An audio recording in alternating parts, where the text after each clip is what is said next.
At Tobii, we're revolutionizing human-computer interaction. That means removing the barriers between us and the devices we use. 2 decades ago, we created the world's first remote eye tracker.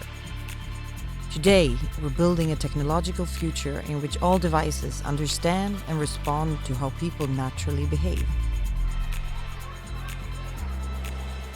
This is what we call attention computing, a way to bring technology in harmony with humanity.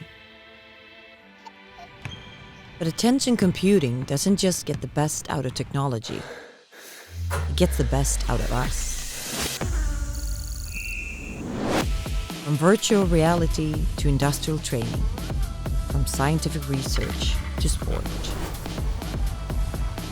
Attention computing shows us who we are, how we behave, how we improve.